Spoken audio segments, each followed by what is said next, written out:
Hai Property People, masih di acara My Online Consultation Day Monday. Kita masih sama Bapak Uto ya. Pak Uto ini selaku Kepala Divisi Komunikasi dari BPJS Ketenagakerjaan. Kali ini masih banyak banget pertanyaan yang bergulir, nanya-nanya pengen tahu tentang BPJS.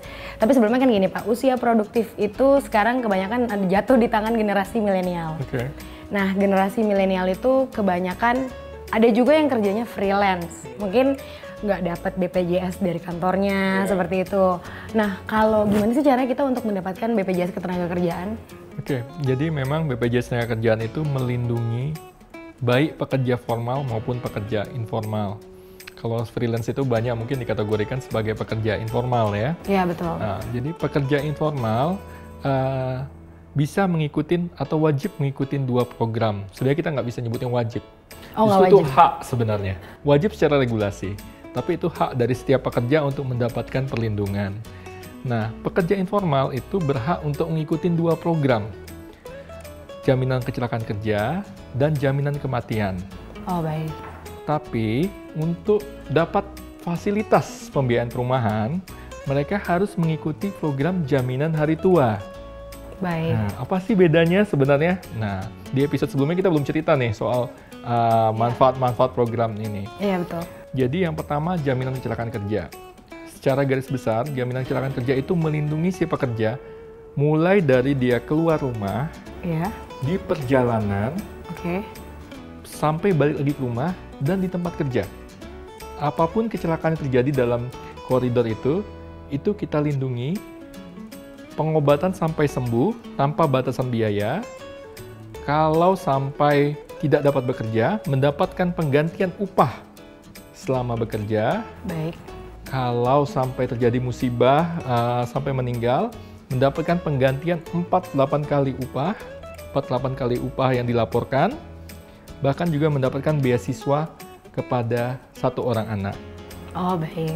Kalau sampai sulit untuk bekerja kembali sesudah dia mendapatkan pengobatan, maka kami akan menempatkan atau melatih sampai bisa melakukan pekerjaan yang lain. Yang kedua, kita juga menyelenggarakan program jaminan kematian. Yang ketiga, ini program yang berhubungan dengan perumahan, yaitu program jaminan hari tua. Baik pekerja formal maupun pekerja informal harus mengikuti program ini untuk mendapatkan fasilitas pembiayaan perumahan. Jaminan hari tua itu merupakan tabungan untuk mempersiapkan ketika nanti memasuki masa tidak bekerja lagi waktu di usia tua. Jadi dipaksa untuk menabung nih. Mau nggak mau ya harus. Orang Indonesia kan belum terbiasa mempersiapkan untuk hari tuanya. Betul. Ini ada kontribusi dari si pekerja dan ada kontribusi dari si perusahaan. Nanti kami berikan hasil pengembangan. Hasil pengembangannya sampai sekarang dan ditetapkan oleh regulasi itu harus di atas bunga deposito bank pemerintah.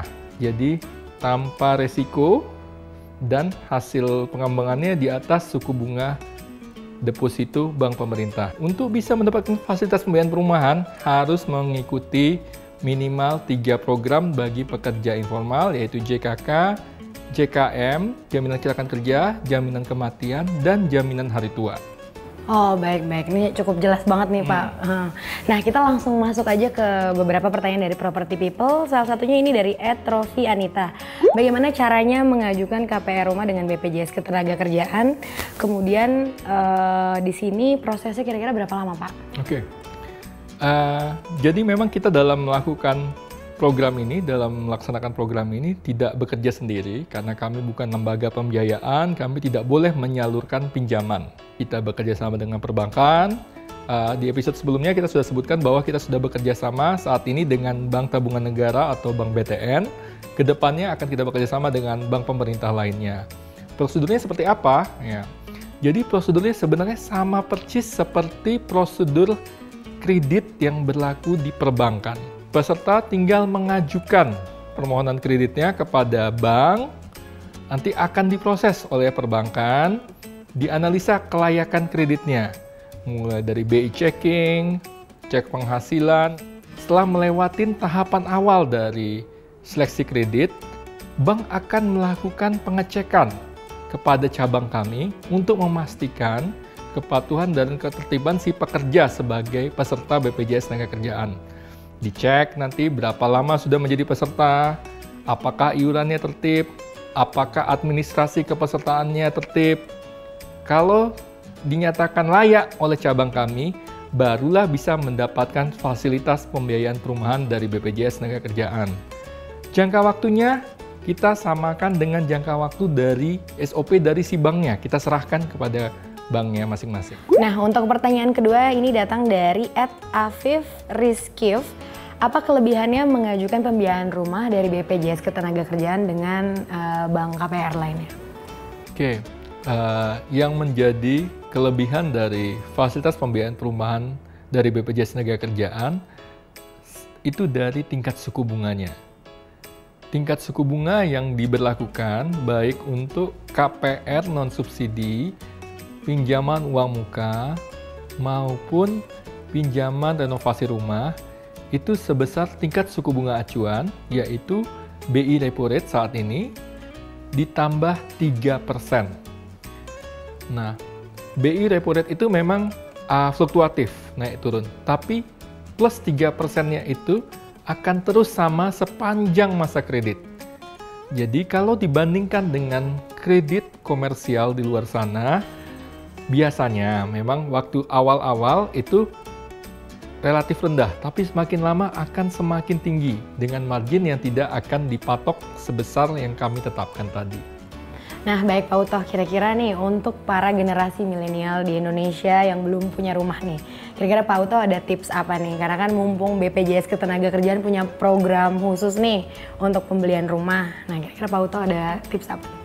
Tadi sudah saya sampaikan, syarat utamanya adalah menjadi peserta selama 1 tahun, terutama di program JHT.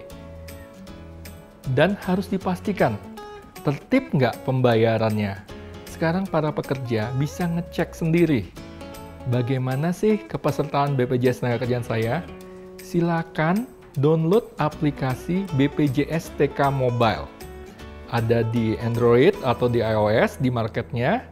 Nah, nanti dari aplikasi tersebut bisa ketahuan berapa upah yang dilaporkan oleh perusahaannya.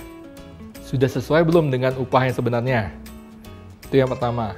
Kedua, berapa saldo dari JHT-nya. Nah, nanti kami juga akan memberikan opsi di aplikasi tersebut. Jika upah yang dilaporkan belum tepat, silakan laporkan kepada kami melalui aplikasi itu juga. Kami akan menindaklanjutin. Jika data Anda benar, akan mempermudah jika nanti Anda mengajukan proses fasilitas pembiayaan perumahan di perbankan. Jadi untuk property people ini langsung aja yang udah punya BPJS ataupun yang belum ya, mungkin bisa memiliki apa tadi Pak? Aplikasi BPJS TK Mobile, download aplikasinya. Itu download aja ya? Iya. Oke, untuk lebih lanjutnya bisa langsung download aja aplikasinya. Tips terakhir dari Pak Utoh mengakhiri pertemuan kita di Monday kali ini. Nah, kira-kira untuk di Monday berikutnya kira-kira ada siapa ya? Kalau kamu mau tahu, stay tune terus di My Online Consultation Day setiap hari Senin. See you next Monday!